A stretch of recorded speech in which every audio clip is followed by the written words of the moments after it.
Kita mulai aja, langsung aja ya.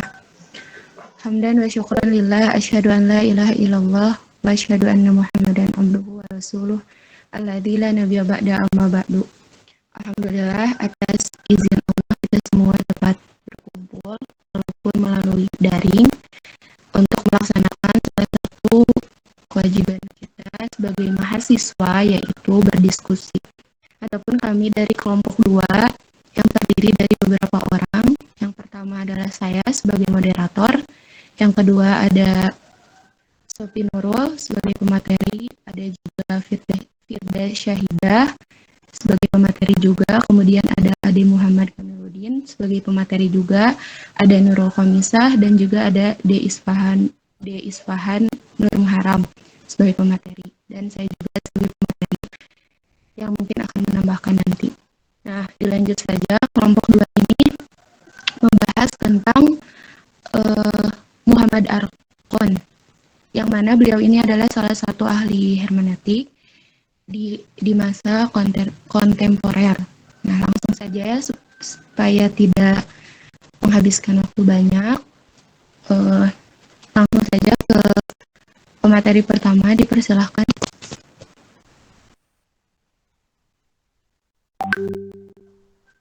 Halo. Iya, halo.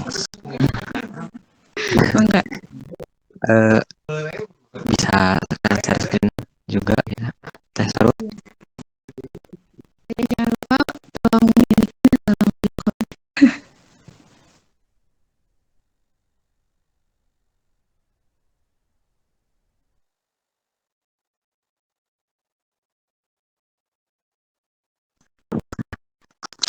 Bismillahirrahmanirrahim. Terima kasih kepada Teh Reni yang telah membuka sesi diskusi pada siang kali ini. Ya, kelompok 2 tadi sebagaimana yang telah disebutkan oleh Teh Reni bahwa pembahasan dari kelompok 2 itu adalah konsep hermeneutika yang ditawarkan oleh Muhammad Arkon. Nah, kebetulan untuk kelompok 2 ini Ibu mengasih rujukannya dari buku kajian kontemporer Al-Quran kayak Muhammad Arkon. Nah, mungkin nanti teman-teman sendiri bisa menangkap semoga bisa menangkap ya apa yang kami sampaikan. Nah, bisa di slide-nya digeser.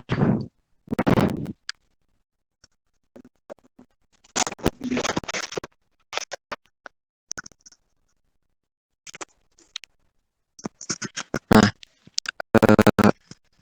tentunya ya setiap tokoh itu kan memiliki konsep hermeneutikanya masing-masing. Nah, untuk Muhammad Arkon ini dalam bukunya Kajian Kontemporer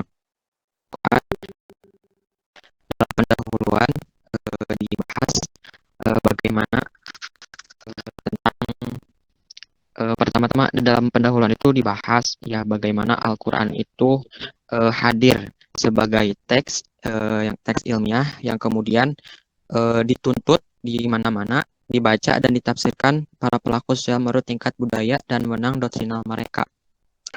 Nah, tuntutan ideologis yang berada dalam kegalauan berbenturan dengan suatu tuntutan yang serupa dari masyarakat muslim yang belakangan dan berbagai dominasi baru mengakibatkan Al-Quran yang sedesi ketan yang hadirnya dituntut di mana-mana, dibaca dan ditafsirkan pelaku sosial menurut tingkat budaya dan wewenang doktrinal.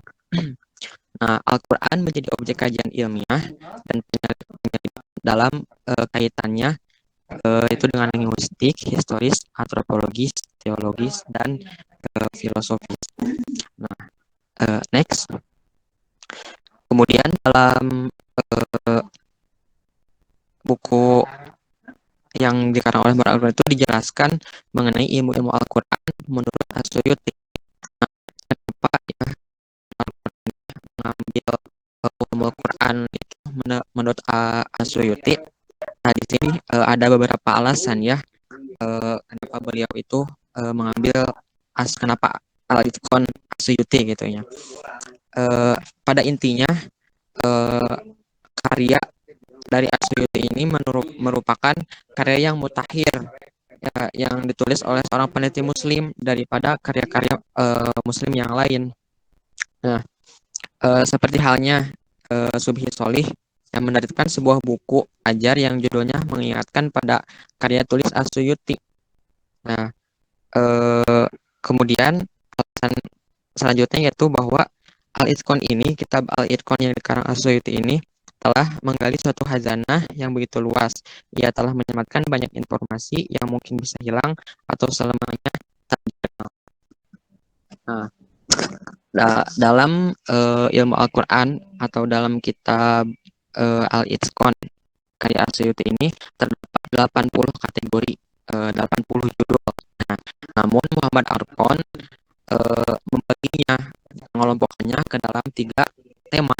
Itu yang pertama penyusunan hal yang dapat diketahui, yang kedua pengetahuan teknis dan nalar keagamaan, yang ketiga yang terpikir, yang tak terpikir dan yang tak terpikirkan dalam Al-Quran. Nah, untuk yang pertama penyusunan hal yang dapat diketahui. Nah, maksud penyusunan hal yang dapat diketahui ini adalah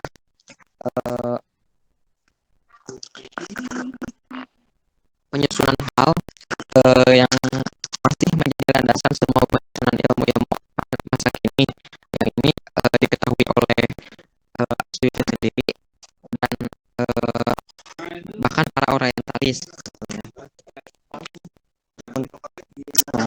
Al-Itqan telah menemukan suatu tugas yang panjang dalam menapis, menyaring, dan merangkum berbagai data, sudut pandang, definisi, penjelasan, dan tipe pengetahuan yang secara bertahap telah membentuk ortodoksi dan ortopraksi terhadap Al-Quran. Jadi hal yang dapat diketahui, disusun, dan dibatasi itu mengacu pada yang pertama kemungkinan untuk mengetahui. Berkat berbagai karya dan ajaran-ajaran para ulama yang diberikan As-Suyuti pada permulaan setiap atau judul atau kategori yang 80 tadi, maksudnya para ulama yang menganut dengan setiap ajaran-ajaran Nabi dan kaum salaf yang soleh. Yang kedua, kemutlakan untuk menerima dalam berpikir, berbicara, dan hidup sesuai dengan Al-Quran. Yang ketiga, batas yang tak bisa dilanggar tanpa reaksi apapun dari umat yang mengaitkan jati dirinya dengan seluruh pengetahuan yang dirangkum di dalam Al-Itqan dan dihayati orang beriman dalam berbagai kebiasaan psikologis, spiritual, dan jasmania. Kemudian yang kedua yaitu pengetahuan teknis dan nalar keagamaan. Di antara pengetahuan teknis yang dibangkitkan oleh tradisi praktis dan terutama di himpunan As-Suyuti adalah tahap analisa linguistik, leksikon, morfologi, sintaksis, semantik, retorika, dan prosodi. Salah satu ciri nalar keagamaan yang paling mapan adalah upaya menjalin berbagai pertanyaan praktis dengan nalar teknis dalam suatu hubungan teologis tanpa menyelidiki berbagai praduga, postulat, dan keyakinan yang memungkinkan kegiatan tanpa kaitan satu sama lainnya di dalam lingkungan itu. Pada 80 nao ya, khususnya pada nao ke nomor ke-73 dari Al-Itqan ini membahas penggal-penggal paling pokok di dalam Al-Quran. Penting untuk dicatat bahwa nalar keagamaan senantiasa mengingat berbagai ayat dan surat yang mempunyai muatan ontologis paling padat dan paling menentukan. Dengan demikian, ayat tentang singgasana Tuhan dan surah ke-111 disimpulkan sebagai iman murni atau tauhid. Al-Itqan menyajikan banyak gambaran tentang sarana-sarana yang dibutuhkan nalar keagamaan itu, yang tanpa disadari berubah menjadi ortodoks. Kemudian yang ketiga, mengelompokkan yang ketiga itu yang terpikir, yang tak terpikir, dan yang tak dipikirkan dalam Al-Quran.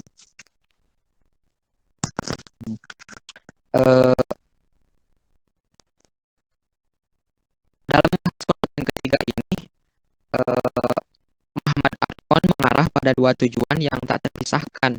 Yang pertama, memperkaya sejarah pemikiran dengan menjelaskan berbagai landasan kognitif, intelektual, dan ideologis berbagai ketegangan antar mazhab pemikiran. Kedua, mendinamisasikan pemikiran Islami dengan memusatkan perhatian pada berbagai masalah yang dipendamnya. berbagai tabu yang ditegakkannya, batas-batas yang digariskannya, dan berbagai cakrawala yang dihentikannya atau larangan untuk mempertanyakan. Ringkasnya, atas nama apa yang secara progresif dipaksakan pemikiran Islami sebagai suatu kebenaran yang unik. Kita dapat mengenali tiga momen peralihan tempat bergesernya batas-batas antar yang terpikir, yang tak terpikir, dan tak dipikirkan mengenai Al-Quran.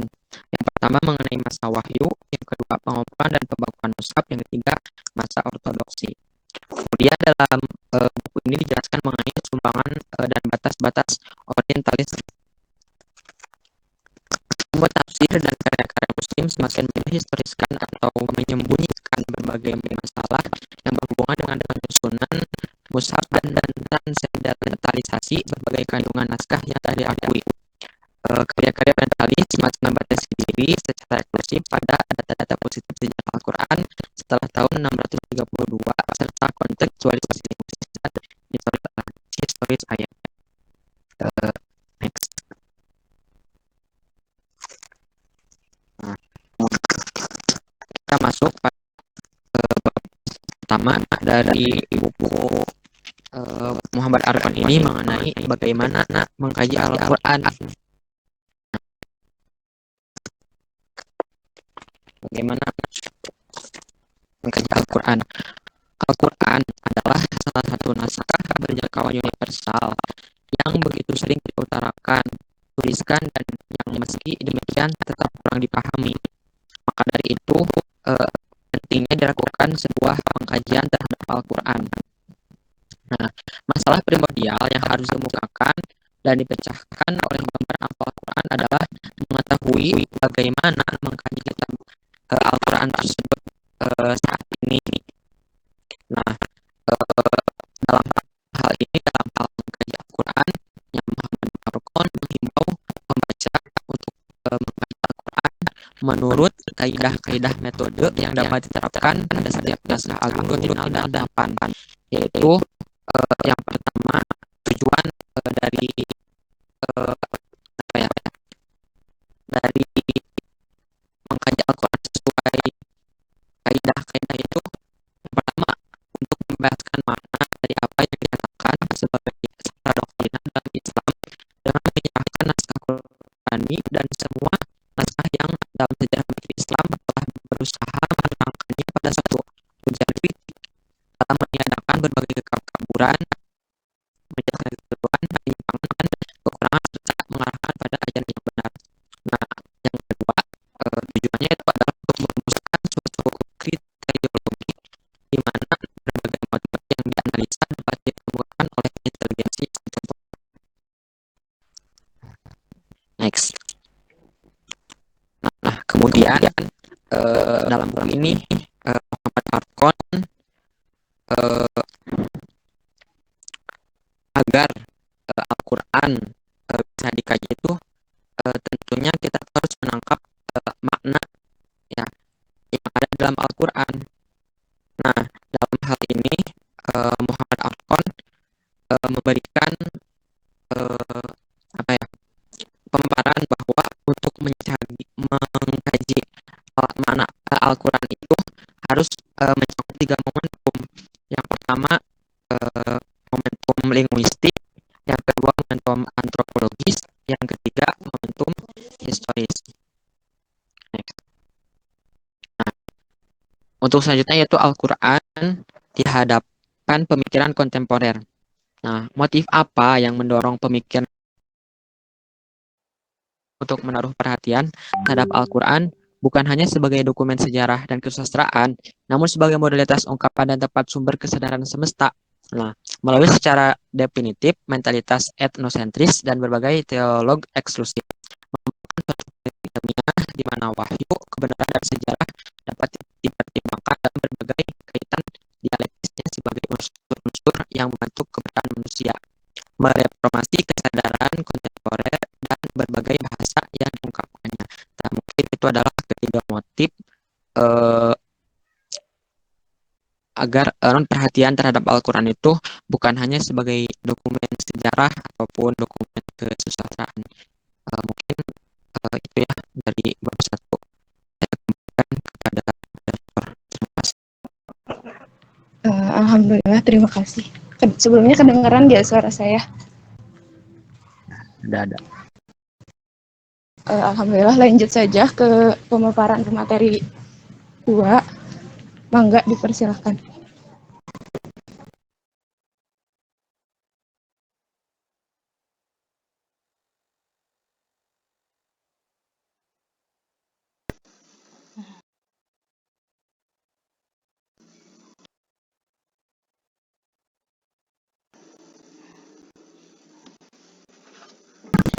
Oke, baik.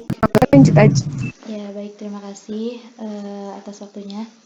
Di sini saya, Sofian Fadilah, dengan NIM 11910302013, izin memaparkan mengenai pandangan Muhammad Arqon dalam kajian Al-Quran kontemporer mengenai masalah keautentikan Al-Quran, yang mana tertera dalam bukunya itu ada di bab kedua.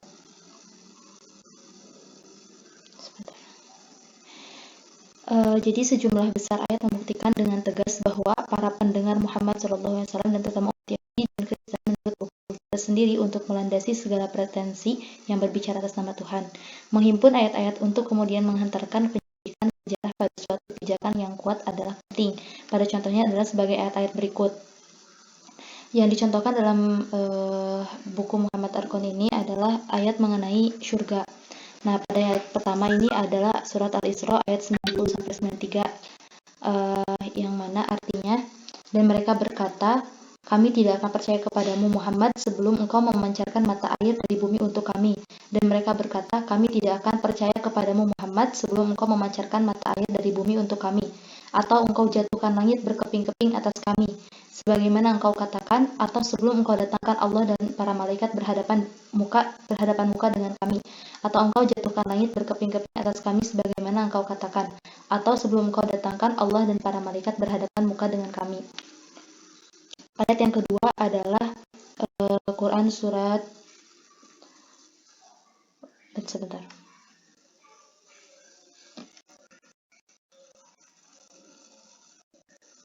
Nah, ini.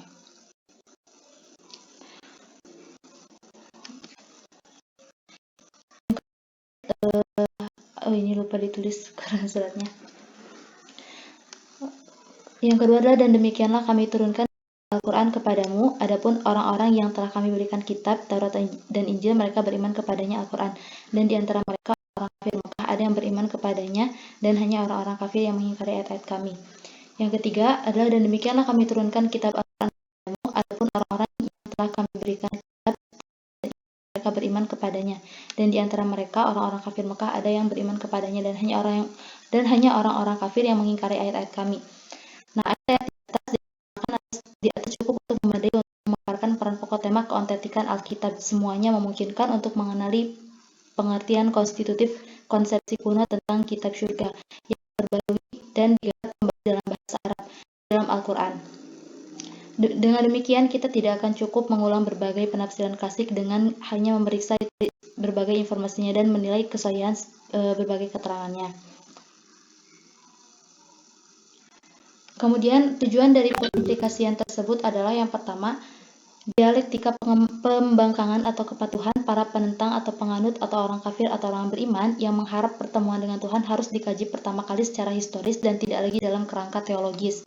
Yang kedua, penyelidikan sejarah tidak lagi harus berupaya untuk hanya melukiskan fakta-fakta mengenali tokoh-tokoh berbagai sumber dengan mempertimbangkan berbagai pencapaian sejarah eksterior. Yang ketiga, pemikiran modern secara praktis telah menyisihkan problematika mengenai kitab surga ini dengan pandangan dunia dan berbagai perilaku ritual, etis, politis yang ditimbulkannya.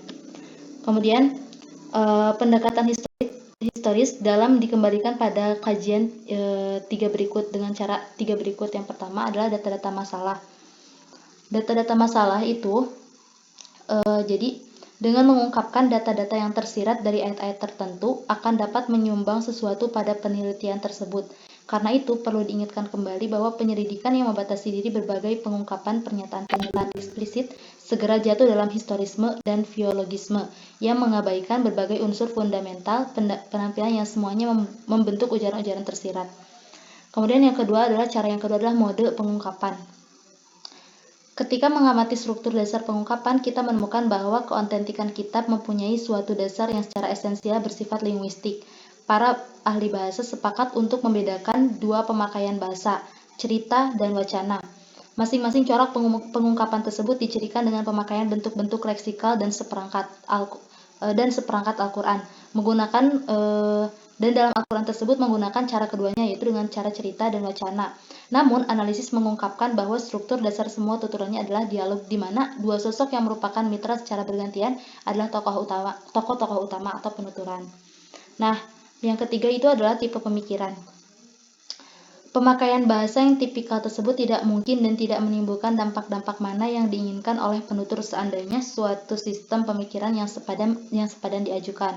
Melalui sistem pemikiran ini, kita memahami bukan hanya kompetensi linguistik tata bahasa generatif pada makna, melainkan oleh subjek yang menghasilkan penampilan-penampilan tertentu dalam bahasa lain. Namun seluruh penampilan kepercayaan terhadap kitab syurga tersebut ternyata melalui bentuk dan kandungannya saja. Gitu. Kemudian pada bab 3, yaitu mengenai pengkajian Al-Fatihah. Dalam pengajian Al-Fatihah ini terdapat berbagai definisi. Nah, definisi penting ini merupakan penjelasan-penjelasan untuk membantu mengemukakan suatu metode dan problematika.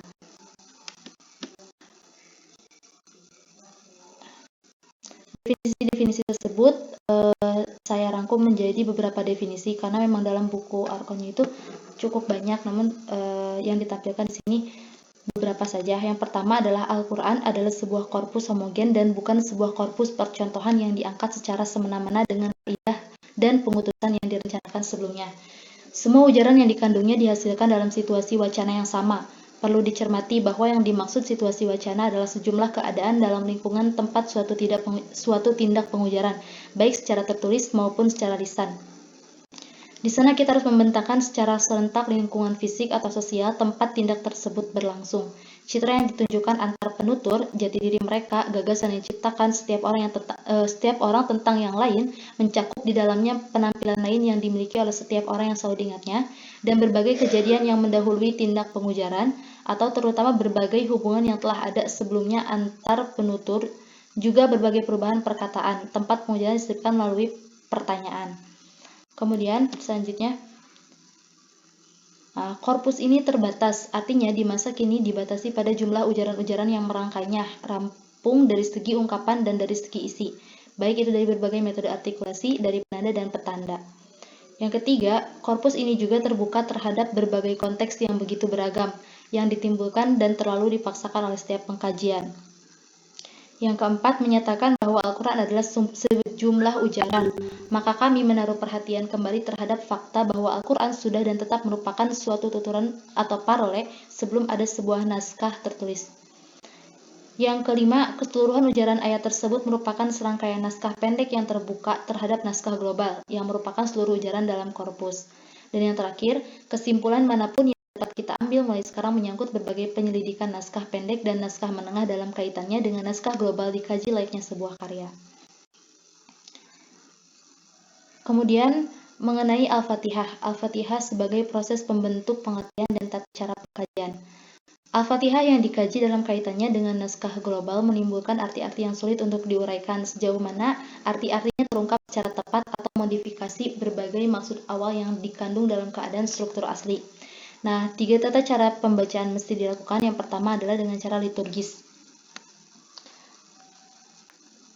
Cara liturgis tersebut adalah merupakan satu-satunya cara yang absah.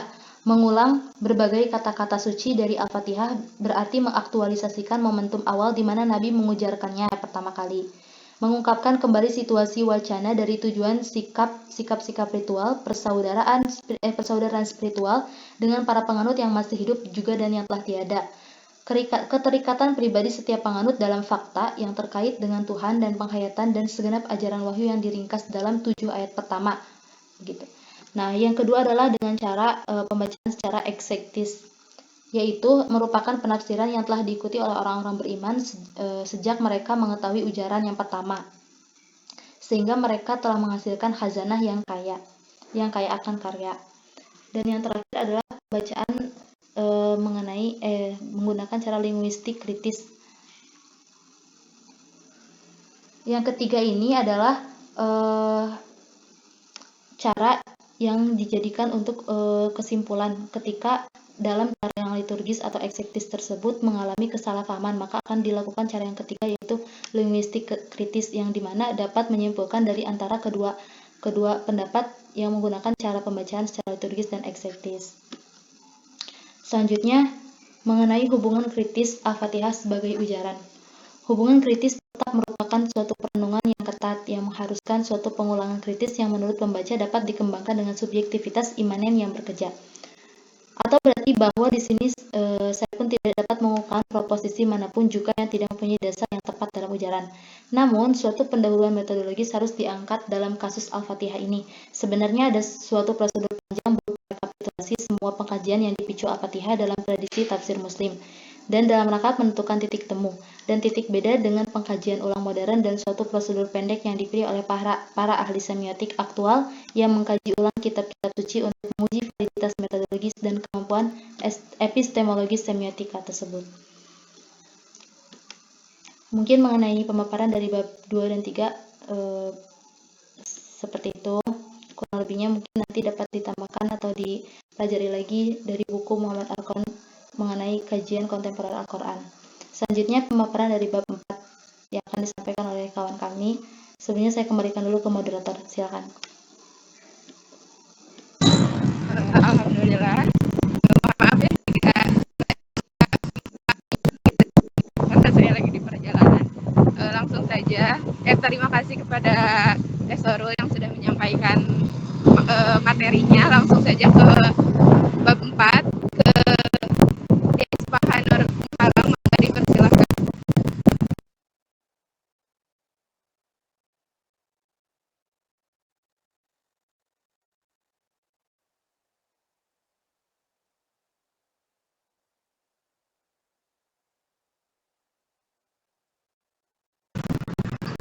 Maaf masih di Bismillahirrahmanirrahim. Saya Disman Muharam. Di sini saya mau mempresentasikan apa yang ada di bab 4, yaitu pengajian surah 18 dari pandangan Arkun. Bisa digeser.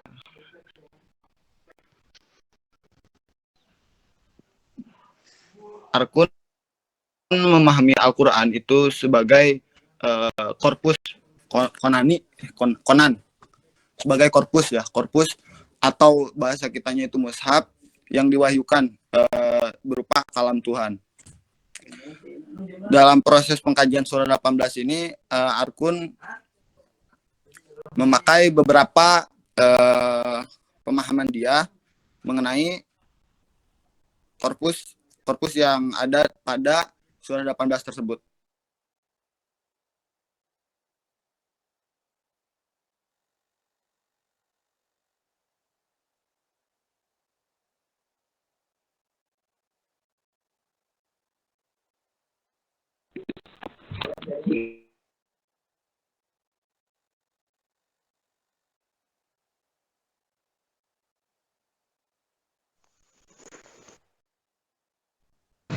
Mohon maaf ya, mungkin dari pemateri kami terkendala sinyal, maka mohon untuk ditunggu.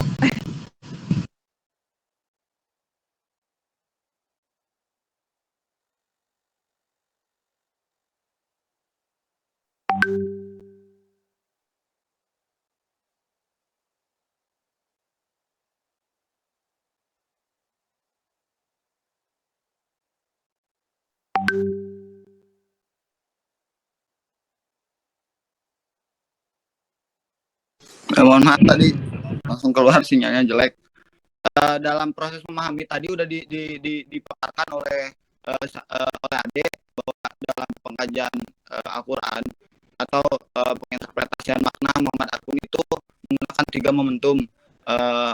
Yang pertama itu linguistik, linguistik, sosiologis, momentum linguistik, sosiologis, dan juga historis.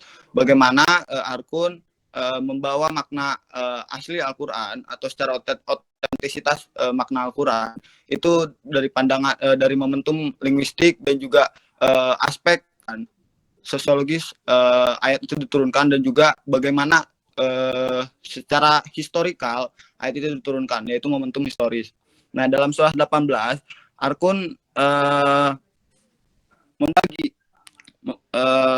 kita loncat dulu dari apa yang ada di PPT, bahwa ada beberapa unsur dari pandangan Arkun mengenai surat 18 ini atau surat Al-Isra ya, surat Al-Isra yang subhanallazi asra bi abdihi, ada unsur-unsur konstitutif atau beberapa unsur yang membangun adanya surat ini. Yang pertama, rangkaian 8 ayat pertama adalah tidak dianggap sebagai pengantar. Ini pandangan Arkun, bahwa rangkaian 8 ayat pertama itu bukan pengantar karena motif-motif tiap ayat yang berbeda secara kronologis.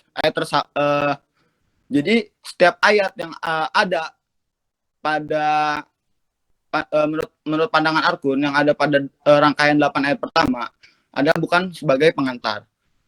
Dan secara kronologis ayat tersebut juga masuk pada ayat madaniyah, sedangkan hampir seluruh surat ini secara rata-rata masuk ke dalam akhir periodik Makkiyah. Dan unsur yang kedua itu ayat selanjutnya yang dibatasi pada sampai ayat 25, yaitu ayat 9 sampai ayat 25. Merupakan satuan naratif. Naratif itu menjelaskan suatu kisah, menjelaskan suatu kejadian, yakni kejadian kisah Ahlu Al-Kahf atau Ashabul Kahfi, yang pada saat itu ada Raja Decius yang begitu kejam terhadap orang-orang Kristiani. Nah, dari dua unsur konstitutif dilanjutkan pada ayat selanjutnya adalah ayat 27 sampai 59. Unsur konstitutif pada surat 18 ini, yakni tidak ada keterkaitan dengan ayat sebelumnya dalam surat 27 dan sampai 59. Melainkan marka-marka. Jadi ayat 27 sampai 59 ini adalah ujaran-ujaran seperti lazimnya bahasa Qur'ani pada umumnya gitu. Dan selanjutnya yakni kembali kepada unsur konstitutif kembali kepada unsur konstitutif yang bersifat naratif, kembali kepada cerita, yaitu cerita Dzulkarnain, yakni ayat 60 sampai dengan ayat 98 yang ditegaskan atau diartikulasikan pada ayat 83 seperti itu. Dan selanjutnya yakni sebagai penutup wacana predikatif pada ayat 99 sampai dengan 110. Nah, Arkun dalam pandangannya memandang surat Al-Isra ini atau surat ke-18 itu dengan 5 unsur konstitutif. Yang pertama tadi dijelaskan ada unsur rangkaian 8 ayat pertama dengan motif yang berbeda-beda setiap ayatnya. Yang kedua yaitu teks naratif menjelaskan tentang Ashabul Kahfi. Yang selanjutnya tidak ada keterkaitan dari ayat unsur yang pertama dengan yang kedua.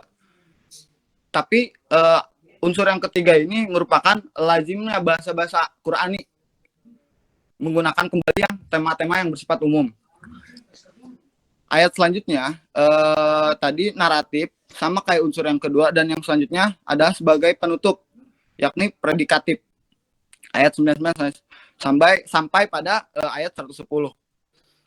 Pada tarafnya yang demikian unsurnya, pandangan ujaran yang kontras secara tersirat keunggulan kaidah logis dan retoris yang mengendalikan komposisi teks. Jadi unsur-unsur dari kelima unsur konstitutif ayat tersebut atau surat tersebut, bukan ayat, surat tersebut adalah keunggulan dari kaidah logis dan retoris yang mengendalikan kaidah teks yang mengendalikan komposisi-komposisi yang ada pada teks surat tersebut yang berlahir pada prasangka-prasangka yang harus diwaspadai. Jadi ketika memahaminya tanpa 3 momentum tadi, menurut pandangan Arkun, yang momentum historis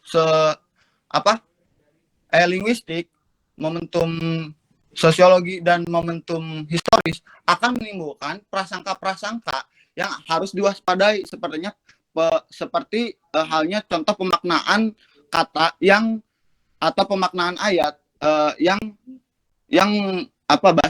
menyeleweng atau tidak sesuai dengan makna otentisitas atau historical ayat itu turun, atau yang lebih dikenal dengan istilah bahasa ilmu tafsirnya adalah asbabun nuzul. Gitu. Maka akan hadirlah prasangka-prasangka yang harus diwaspadai ketika keunggulan logis dan keunggulan retoris itu tidak mengendalikan komposisi teks, yang mengendalikan komposisi teks. Tuh.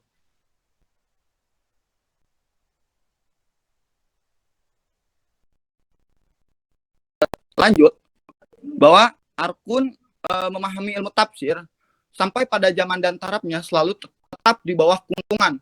Jadi sebelum ada sebelum ada. Jadi Muhammad Arkun memandang bahwa pemahaman mufasir, bahasanya mufasir klasik pra Arkun selalu terkungkung pada dogma-dogma agama yang tidak membuahkan hasil pada transformasi sosial. Maka buktinya Muhammad Arkun melahirkan atau membuat karya, salah satunya buku ini yang kita presentasikan.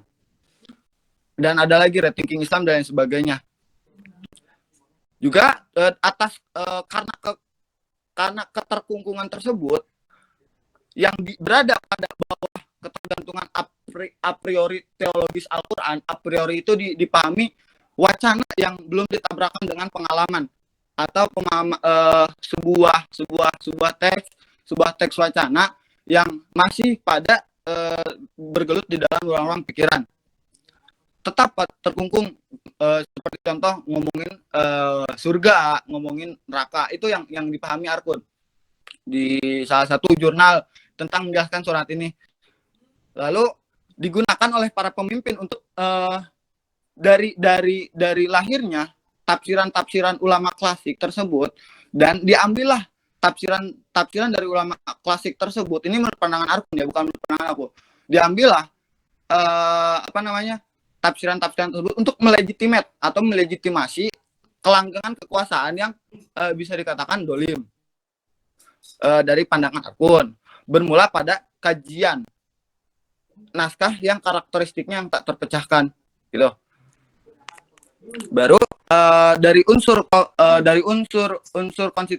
konstitutif tadi ada 5 dari ayat 1 sampai 110, dan juga Arkun menjelaskan bahwa perlu adanya reformulasi teks atau pengkajian atau penafsiran kembali pada korpus apa ya? Tadi ada di PowerPoint.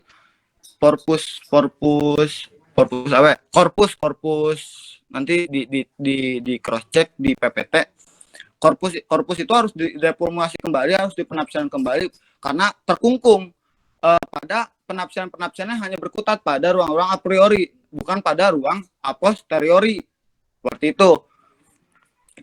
Nah, baru Arkun dari subtema dari tema ini lahirlah subtema selanjutnya, yakni berbicara tentang ilmu tafsir klasik. Dalam penafsiran surah 8 ada 3 alur penafsiran dari pandangan Arkun tersebut. Yang pertama tafsir gramatikal dan historik. Yang kedua tafsir analitis dan statis orientalism. Yang ketiga perluasan simbolis. Tema-tema arketipikal, alur pertama yang telah menghimpun kisah-kisah tradisi kuno yang membakukan kerangka. Jadi dalam penafsiran surah 18 ini, ulama-ulama klasik itu menggunakan alur gramatikal dan historis mitis. Jadi bahasanya proses penafsiran ulama klasik menurut pandangan Arkun itu hanya pada gramatik, nahu sorof, dan juga seperti hal-hal ilmu-ilmu yang lainnya, gramatik dan juga historis mitis. Jadi hal-hal yang di luar rasional, bukan menuju kepada Islam itu harus menjadi jawaban atas tantangan zaman. Itu yang pandangan Arkun, yang akan membakukan kerangka itu akar kita akan terus diasingkan dari rasional. Itu pandangan Arkun. Lalu pertama, dengan demikian karya ilmiah orientalis dan kegiatan imajinasi kolektif yang tetap pada ketergantungannya pada data yang dihimpun pengulas agung. Jadi karya ilmiah orientalis dan kegiatan imajinasi kolektif ini dipadukan, yang tetap pada ketergantungannya pada data yang dihimpun pengulas agung. Para orientalis yang membuat karya ilmiah tentang Al-Quran bergantung kepada kitab-kitab atau tafsiran-tafsiran ulama klasik dan juga imajinasi kolektif. Jadi pemikiran yang berimajinasi secara berawang-awang gitu, yang secara bersamaan, berpikir imajinasi yang bersamaan.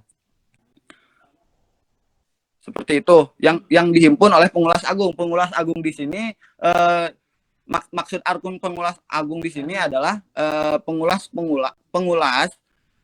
tafsir, yaitu pada para ulama tafsir yang hanya ngomongin tentang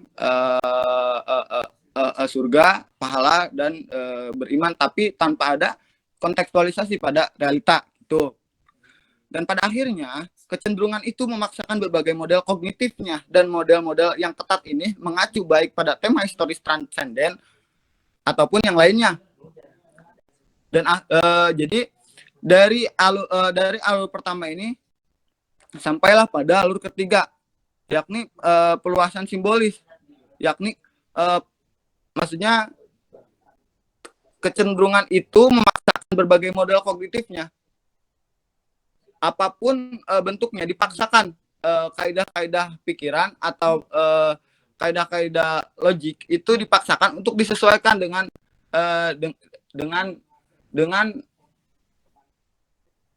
teks Al-Quran yang entah gitu seperti apa, karena ngomonginnya tadi di awal a priori yang belum pernah dialami oleh kita semua, maksudnya dipahami oleh manusia gitu.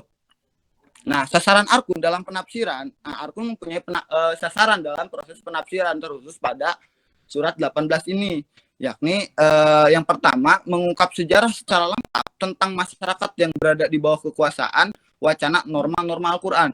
Sasaran yang pertama, jadi secara sejarah diungkap, baik itu dari aspek antropologis, budaya Arab itu seperti ini, ada syair-syairnya makanya Al-Quran turun, misalkan kan seperti itu. Aspek sosiologisnya seperti orang-orang Arab ada kabilah-kabilah.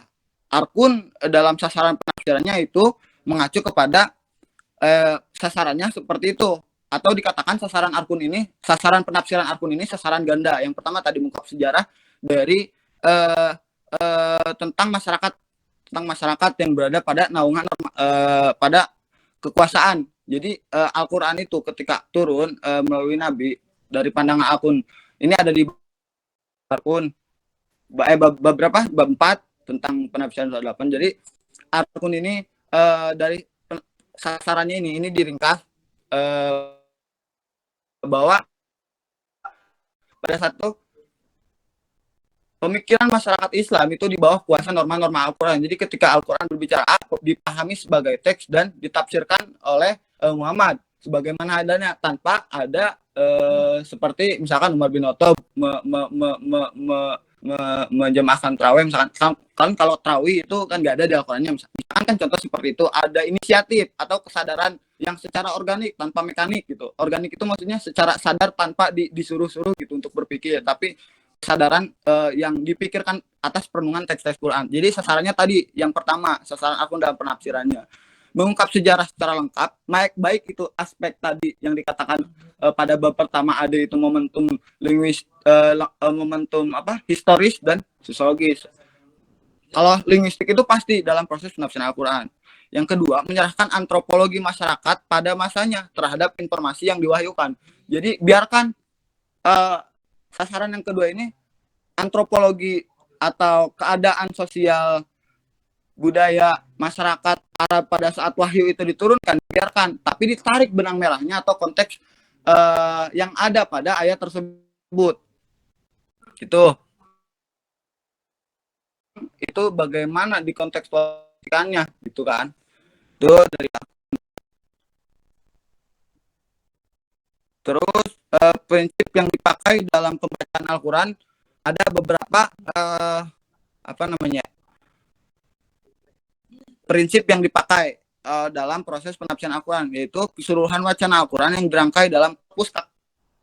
Kanonik, bukan kanoni, tapi kanonik. Korpus kanonik ini maksudnya mushaf ya, mushaf yang ditujukan kepada Muhammad dan makhluk lainnya. Jadi wacana Al-Quran ini yang dirangkai dalam korpus itu harus sampai pada taraf-taraf masyarakat yang lainnya secara ngena ke dalam realitas hidup, nggak hanya sekedar tadi a priori. Biar apa? Biar enggak Islam mengalami ketertinggalan atau keterasingan rasional dan juga keterasingan rasional. Itu. Yang kedua, menggunakan prinsip Al-Quran bukan sebagai dokumen yang diselidiki menurut sejarawan, tapi sebagai kalam hidup. Jadi Al-Quran ini nggak hanya sebagai monumental. Al-Quran ini nggak hanya diselidiki kapan turunnya, bagaimana otentisitasnya dan bagaimana riwayatnya, tapi dipakai sebagai kalam hidup, menjawab persoalan-persoalan sosial. Ada kemiskinan, kesenjangan, misalkan seperti itu. Kalau misalkan yang kemarin Hasanah Nafi kan ada hermeneutik sebagai alat pembebasan. Nah, kalau kalau Arkun lebih kepada membangkitkan giroh pemikiran Islam untuk disesuaikan pada zamannya. Gitu. Al-Quran bukan sebagai dokumen. Gitu. Prinsip yang ketiga, wacana atau ujaran dalam Al-Quran merupakan mushaf atau korpus kanonik yang otentik secara nyata. Yang ini berkaitan dengan prinsip yang kedua tadi, bahwa Al-Quran bukan sebagai dokumen sejarawan, dokumen yang akan diselidiki sejarawan, karena itu udah pasti, udah secara nyata bahwa Al-Quran itu otentik dan nyata. Maka di prinsip ketiga ini Arkun dalam proses penafsiran menggunakan prinsip bahwa dia yakini bahwa Al-Quran ini udah otentik secara nyata gitu. Baru yang keempat, yang terakhir prinsip, sebenarnya di dalam buku Arkun ada katanya ada 5 prinsip, tapi yang aku temukan itu cuma 4 gitu. Al-Quran adalah prinsip yang keempat. Al-Quran adalah korpus kanonik yang merupakan suatu ruang linguistik yang tak dapat dipersempit ruang manapun dari ruang-ruang linguistik ini nggak hanya sekedar transliterasi bahasa, tidak bisa dipersempit oleh ruang manapun gitu. Bisa dikaji secara yang tadi momentum linguistik, momentum histori, momentum sosiologi itu juga harus masuk. Jangan sampai dipersempit oleh ruang. Oh, ternyata Al-Quran ini teksnya seperti S, berbunyi jelas seperti ini. Kita harus sama gitu. Padahal ada konteks yang bisa masuk ke dalam tersebut. Baru dari prinsip tersebut ada ketergantungan terhadap prosedur yang lazim dalam khazanah tafsir. Prosedur yang pertama yakni kisah. Dari prinsip prosedurnya itu dengan kisah. Prosedur seperti ini yang paling ketat dan kaya dan konsekuensinya. Prosedur ini yang digunakan ilmu tafsir klasik, kisah. Jadi meskipun Arkun bukan sedikit mengkritik mufasir klasik, tapi Arkun menggunakan pemahaman juga produk ulama klasik gitu. Yang Arkun kritisi itu penafsiran yang ada nanti yang meninggalkan keterasingan logis dan meninggalkan kenyataan realita gitu. Bahkan dalam buku Arkun juga Arkun mengambil kutipan dari siapa ya tadi ada Ar-Razi, dan juga coba kita lihat lagi di bukunya ada telah berubah. Bahkan Arkun juga nggak hanya mengkritisi, tapi dia juga mengambil produk pemikiran dari ulama klasik. Di antaranya itu mana sih? Penafsiran dari At-Tabari, ada At-Tabari dan Ar-Razi itu. Dan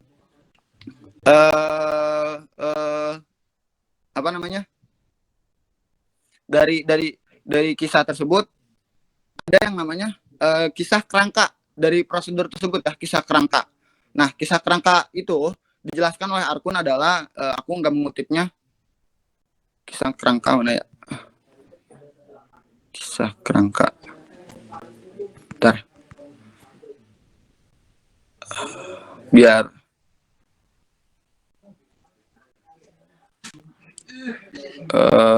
berikut.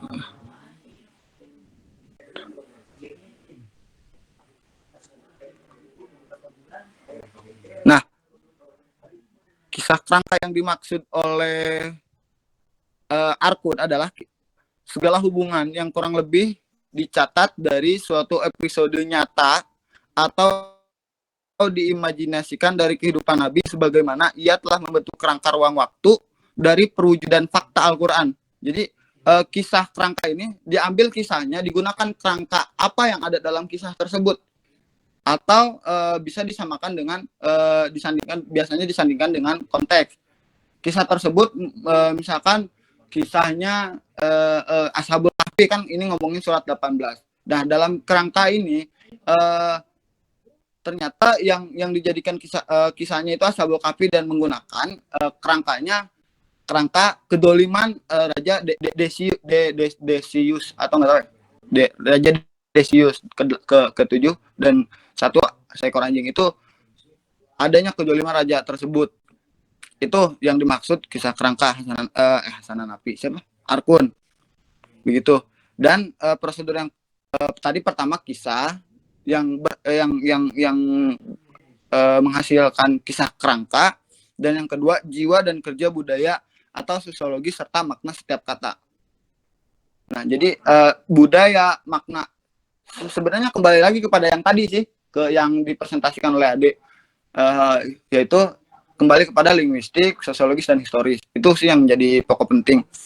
Dari prinsip-prinsip dan prosedur yang digunakan, tujuan yang dicapai dalam pembacaan surat ini, yakni surat Al-Isra, membuahkan hasil dalam pandangan Arkun terhadap surat Al-Isra ini, yang tadi ada unsur kognitif, terus juga menggunakan prinsip-prinsip yang tadi, dan ada prosedurnya, yang tadi kisah kerangka dan budaya, serta makna setiap kata. Yang pertama itu surah ini secara koheren atau secara menyeluruh dalam keadaan-keadaan dan dengan alasan-alasan yang didasarkan oleh kisah kerangka. Yang kedua, sejarah Ahlul Kahfi atau Ashabul Kahfi secara efektif terjadi pada masa kekejaman Kaisar Decius terhadap orang-orang Kristen. Nah, berarti di garis bawahnya adalah kekejaman dalam sejarah Ahlul Kahfi, Ashabul Kahfi, sama aja.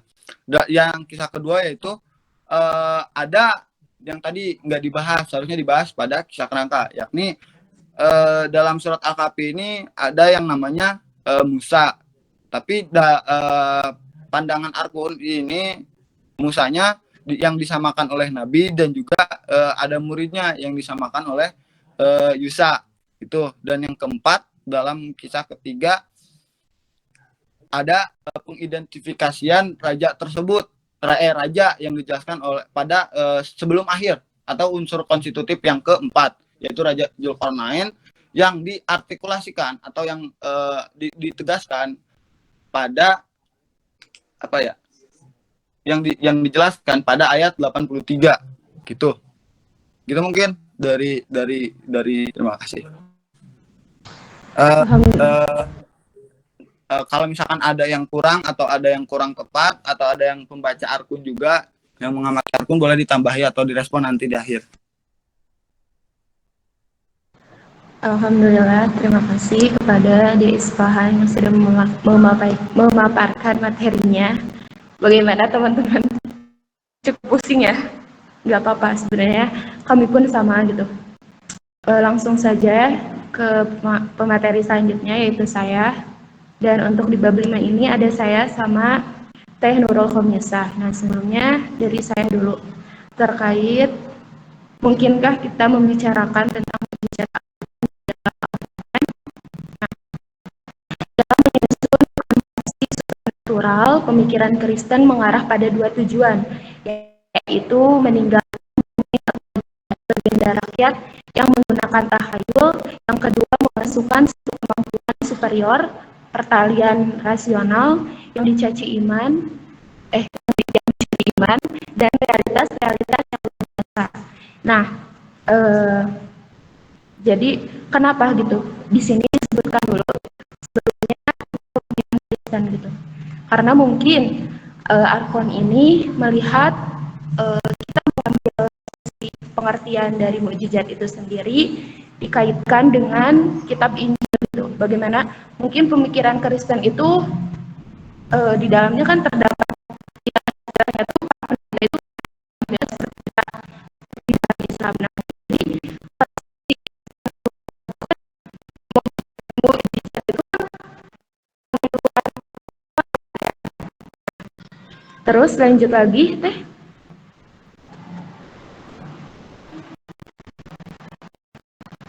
Sarul.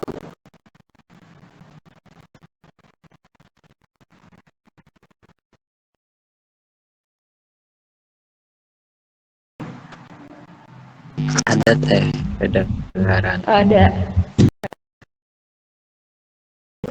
Atau di HP saya belum kegeser.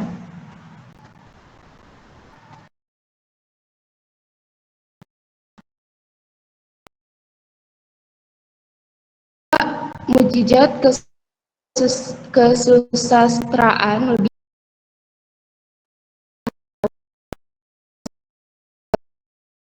dongeng dan kisah yang datang pada kita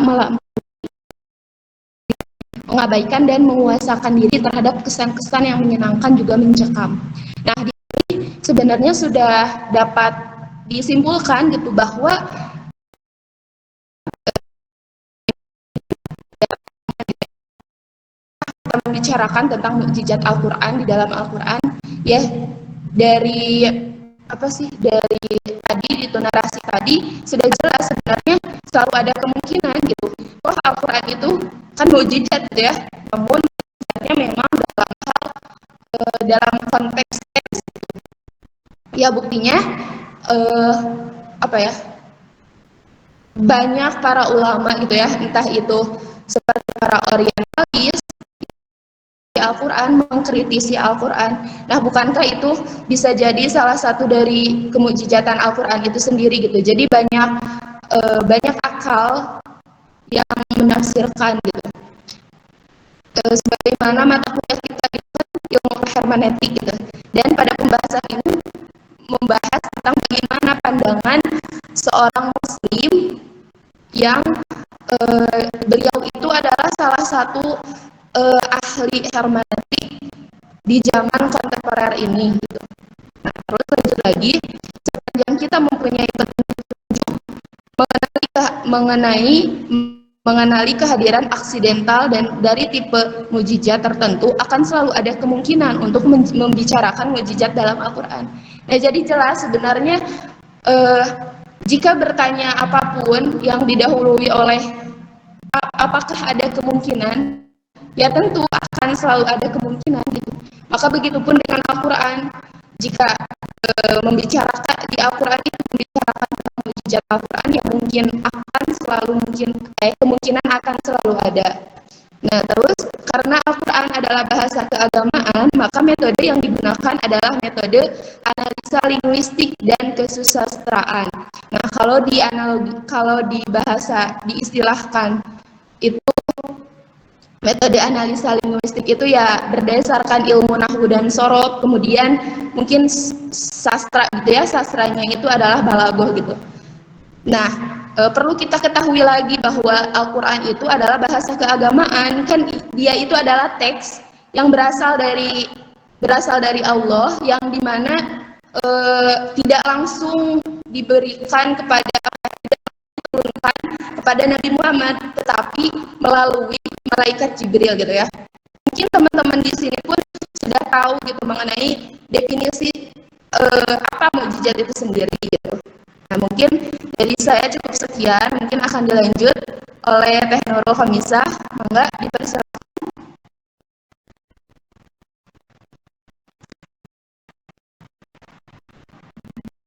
Bismillahirrahmanirrahim. Saya akan melanjutkan dari pembahasan mukjizat Al-Quran di dalam Al-Quran. Suatu penjelasan teologis dari abad 3 Hijriah tidak sama dengan Al-Quran, dan tentu saja tidak harus dijelaskan dengan cara yang sama. Hal ini jelas selain di dalam bahasa wahyu itu sendiri seharusnya diberikan pembedaan-pembedaan.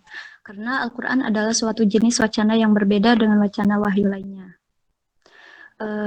Menurut Muhammad Arkun, jika berpandangan dan jika mengkaji naskah Al-Quran sebagai kesatuan, menurutnya suatu persyaratan metodologis dari linguistik aktual.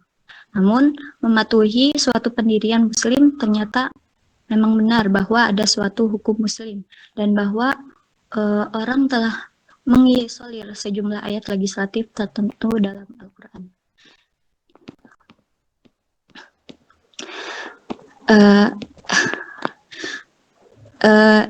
Menurut Arkun, dari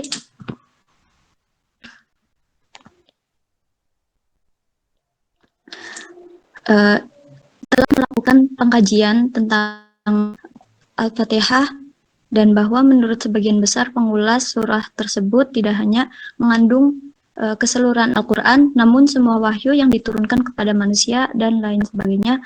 Dalam hal ini ada suatu langkah yang dapat dikatakan hiperbolis dari kesadaran keagamaan yang memahami pengertian wahyu. Namun pengertian wahyu tetap tunggal dan dukungan pada fenomena kehidupan religius orang beriman, suatu jalan untuk membedakan ayat-ayat legislatif dari wahyu terhadap ayat-ayat telah memiliki. Karena dalam hal ini ada suatu jalan jika semangat keagamaannya khas, itu memang ada untuk mendisiplinkan Al-Quran dalam suatu kemungkinan hiperbolis. Yang kedua, Al-Quran yang didefinisikan sebagai suatu kesatuan Yudaisme. Jadi, bukan nomos Yunani. Tidak begitu penting dari sudut benar-benar setara dengan visi Taurat, aturan-aturan hidup dalam mengandung kebenaran filosofis. Menurut Ibnu Rashid, Al-Quran tidak perlu atau ditiru sebab karena pandangan bahwa ada para spesialis, teknisi, bahkan teknokrat sebagaimana telah dikemukakan yang dibaca dalam sholat, umroh, dan budaya Islam. Potensial mukjizat yang dikembangkan sebagai potensilitas dari rasionalitas di dalam Al-Quran kemudian berkembang dalam berbagai konteks budaya yang sangat beragam. Pada momentum itulah yang diselidiki secara keseluruhan untuk mengetahui bagian dari fungsi imajinasi dalam budaya Islam. Itu saja mungkin dari saya. Mohon maaf. Saya kembalikan lagi kepada moderator. Alhamdulillah, langsung saja ke pemateri terakhir. Mangga dipersilahkan kepada Teh Firuza. Ya, terima kasih kepada moderator. Pembahasan tentang bab 6 mengenai kaitan antara Islam dan politik. Politik ini dalam aspek historis maupun masalah yang ditimbulkan oleh konfrontasi tertentu gitu ya dari Nabi SAW, yaitu dalam praktek prediktif di Makkah, kemudian praktek politik yang ada di Madinah. Hubungan antara lembaga keagamaan dan politik pun menelaah masalah ini yang dibantu oleh para ahli hukum, para teolog, filosof maupun sejarawan. Nah, permasalahan ini atau situasi ini itu berlangsung sejak tahun 20-an. Nah, belum terungkap, dengan itu penyelidikan dilakukan secara komprehensif. Dan ini juga membutuhkan teori yang umum tentang kaitan antara agama dan politik menurut contoh Islam.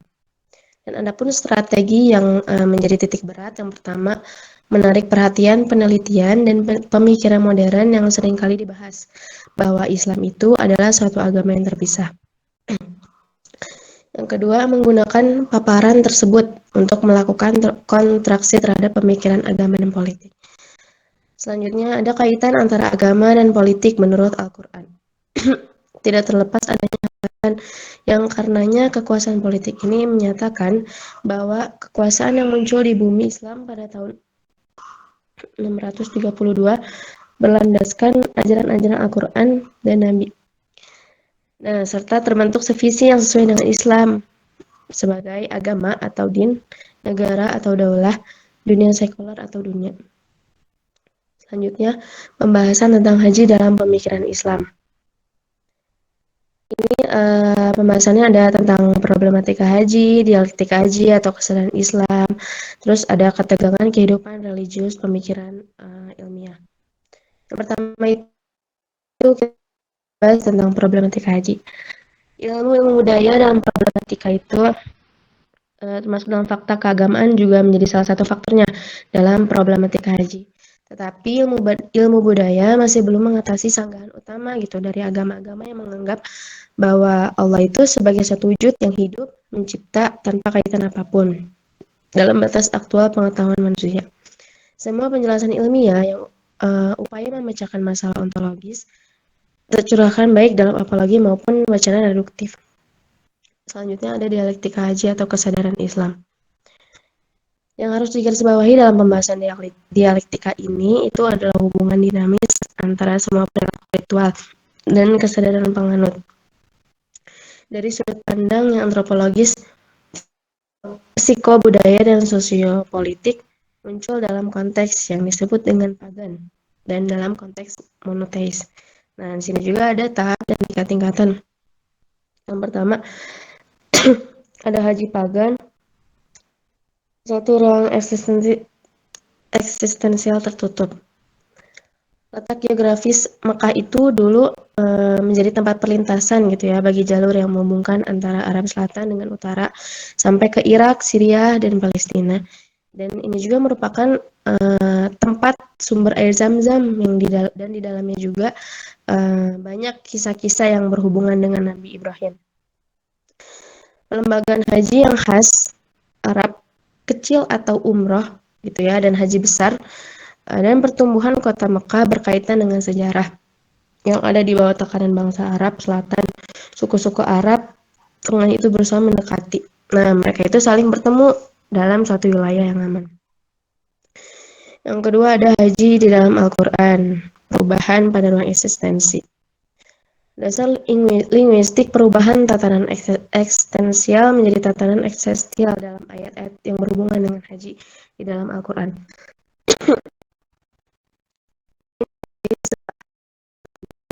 Dengan pengalaman manusia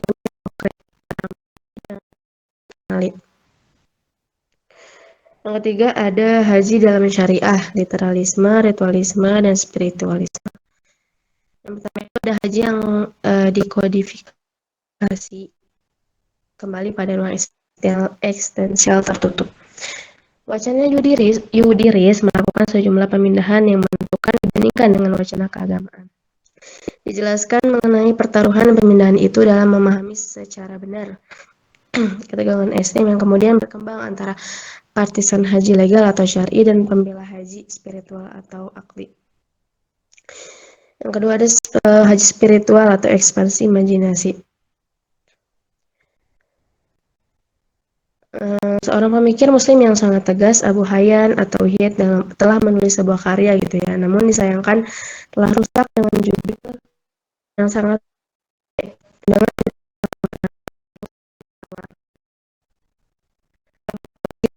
menjadikan melaksanakan haji legal atau al-hajj al-anli iza daqa ifada an al-hajj al-syar'i.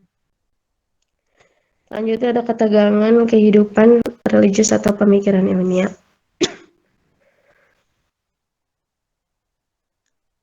Sepanjang sejarah, ketegangan yang relatif lestari antara kehidupan yang religius dengan pemikiran ilmiah. Pemikiran tersebut dalam masyarakat Islami selalu dipahami sebagai nilai-nilai religius yang tetap tidak bisa terbantah.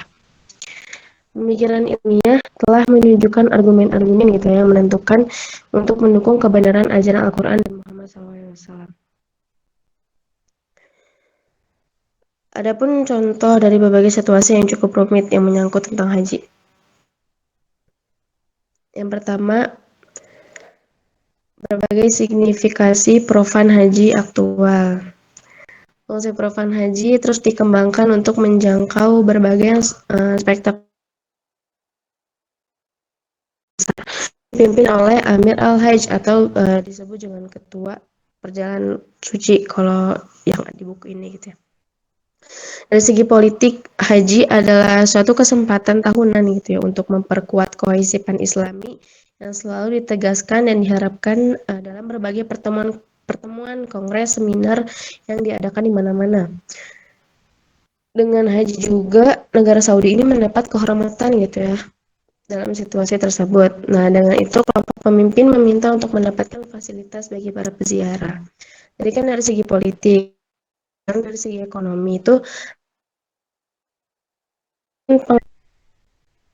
dan berbagai kegiatan lokal yang sangat penting untuk uraikan. Negara-negara tertentu itu terpaksa membatasi kontingen berziarah tahunan untuk menghindari kehilangan devisa yang sangat besar. Yang kedua, itu ada haji dan dimensi keagamaan. Ciri pembeda dimensi keagamaan terletak pada pertobatan batinnya orang beriman. Oleh karena itu, haji dalam Islam adalah salah satu cara untuk menjalankan pertobatan itu. Haji sebenarnya adalah suatu keberangkatan, bukan perpindahan geografis dari suatu tempat ke tempat lain. Mungkin cukup sekian pembahasan dari saya. Terima kasih. Saya kembalikan kepada moderator. Alhamdulillah, terima kasih kepada materi terakhir.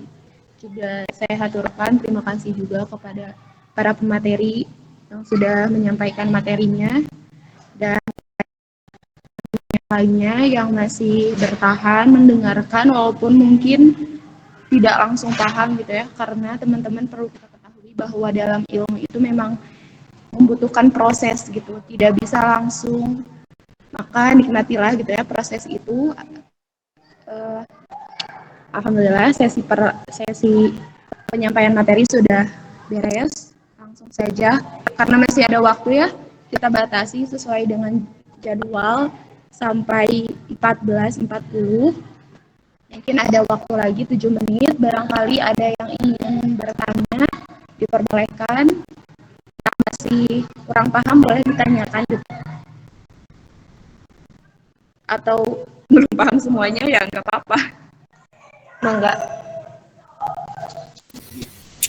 Ditanya bahwa tadi mengenai apa ya, Bukan nama dulu ya, bukan nama sama pertanyaan aja ya. mohon maaf. Bertele-tele. Poin aja. Bismillahirrahmanirrahim. Nama saya Nanda Muhammad, NIM 11910300119.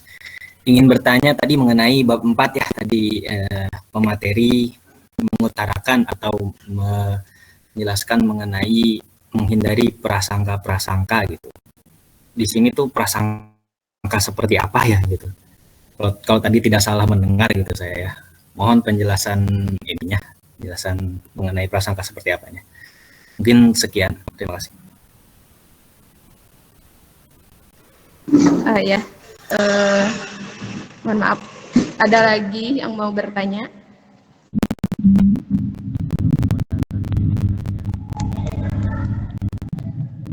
Suara saya ada gak sih? Ada. Zaini mau nanya.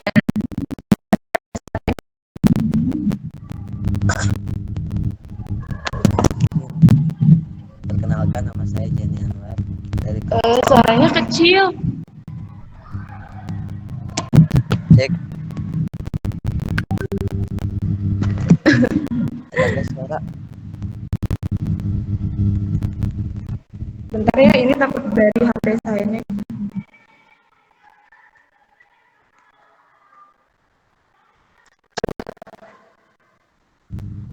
Cek.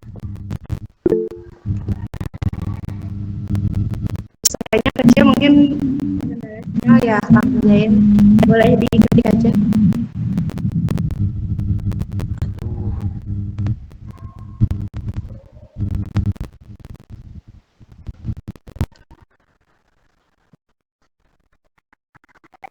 Ada suara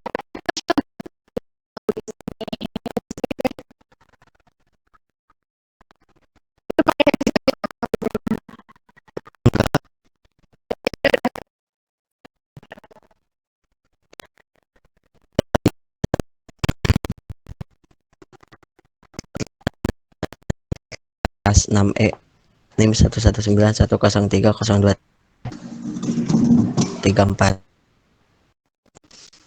terkait konsep hermeneutika menurut Muhammad Arkhon.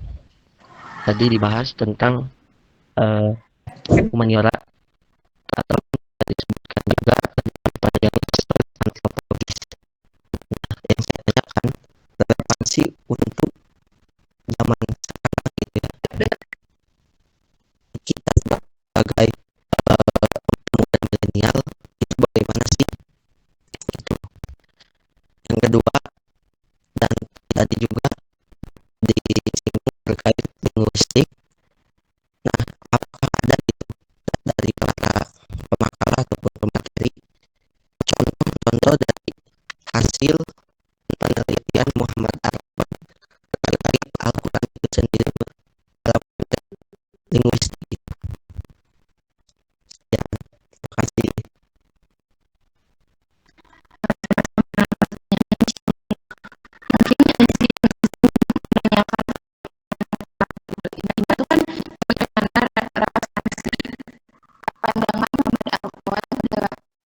Pandangan dengan zaman sekarang itu kan kita adalah anak milenial, maksudnya itu relevansi dalam apa dulu gitu, kamu bisa menjelaskan.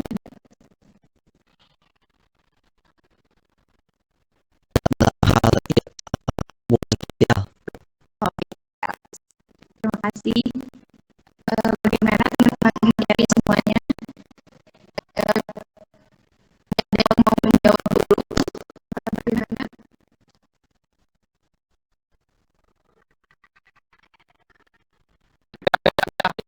Menjawab pertanyaan di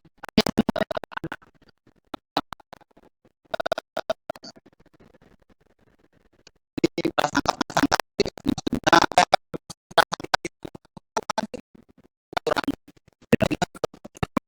Kan banyak prasangka itu, ada prasangka baik dan prasangka apa yang harus dihindari gitu tadi dalam penjelasan. kan tadi udah ngomongin juga. Tadi itu ya, saya mohon maaf yang saya dengar itu pengalaman pribadi itu hanya menghindari prasangka saja tapi nggak disebutkan secara eksplisit prasangka seperti apanya gitu. Itu kalau aku tadi mempresentasikan prasangka-prasangka yang harus diwaspadai. Iya, maksudnya seperti apa gitu prasangkanya gitu. Misalkan ini bawa contohnya surat 18 dan tadi ada 5 unsur. Ya. Nah, jika ayat atau teks Quran tersebut dipahami secara tekstual dan tanpa melibatkan ini Arkun ya yang berbicara, bukan aku, perlu dipahami juga. Tanpa melibatkan tadi historis dan juga sosiologis, tapi di sini nih ditulis, ada di PPT, ditulis sengaja ditulis kaidah logis dan retoris yang terlalu unggul, yang secara tersirat dari ujaran-ujaran tersebut itu yang mengendalikan komposisi teks, itu bisa melahirkan prasangka-prasangka. Jadi maksudnya jika tidak memahami teks dari surat Al-Isra ya, Al-Isra tadi, yang jika diklasifikasi secara unsur oleh Arkun, itu bakal melahirkan prasangka-prasangka yang harus diwaspadai. Itu dalam artian penafsiran yang mengandalkan logik dan juga retorika atau retoris mata atau metafor-metafor. Jadi hanya mengkaji pada ruang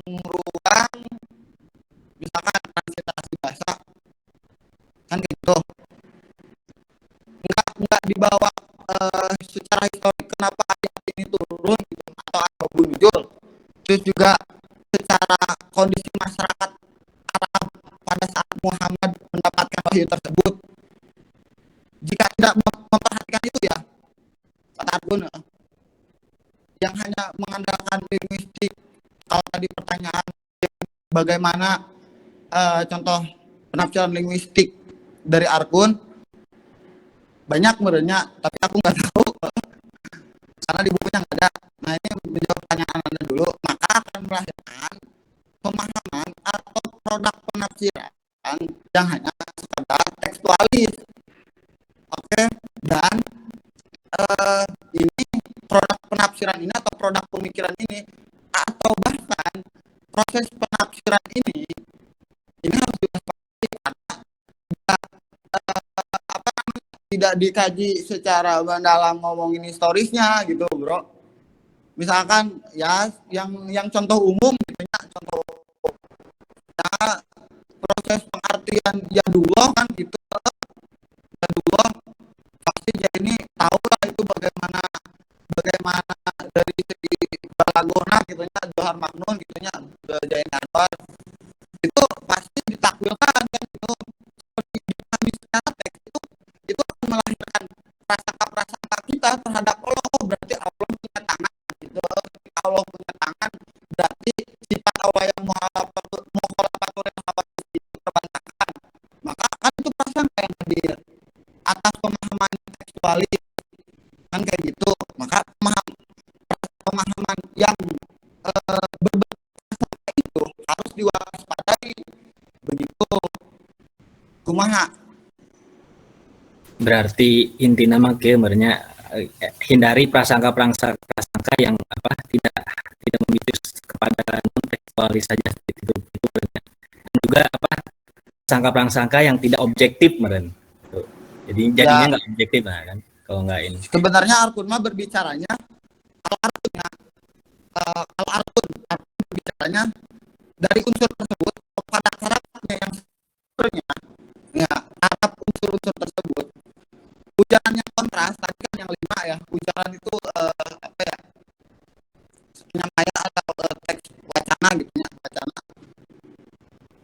yang secara tersirat keunggulan kaidah logis ya, dan retoris yang mengandalkan komposisi teks akan melahirkan jadi seunggul-unggulnya teks dan juga seunggul-unggulnya retoris dan logis ketika tidak memahami konsepsi historis dan apa tadi teh dan sosiologi itu ya seperti itu gitu, itu modern ya, dan bukan tidak pasti soalnya termaktub gitu di buku akun gitu.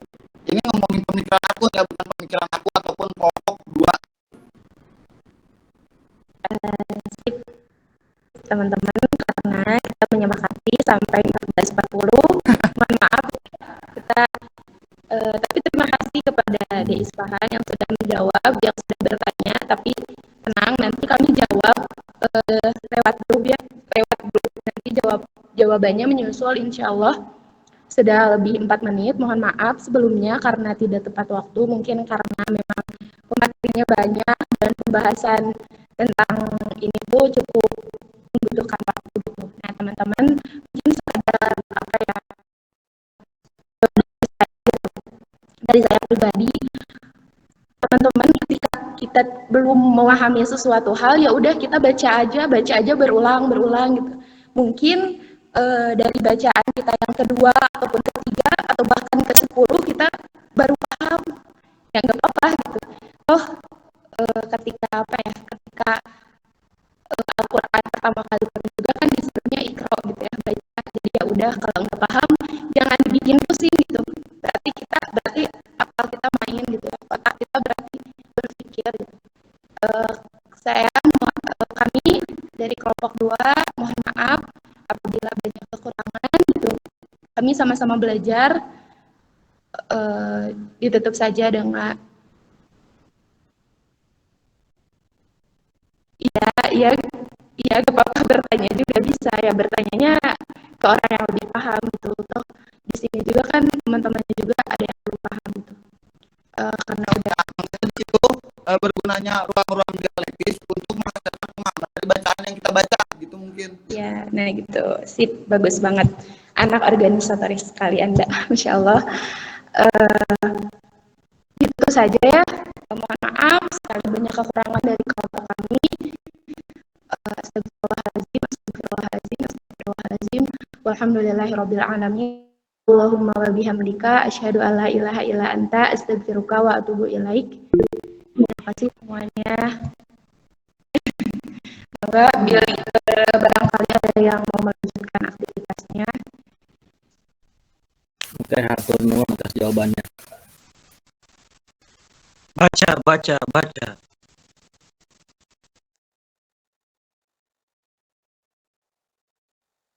Terima kasih. Assalamualaikum.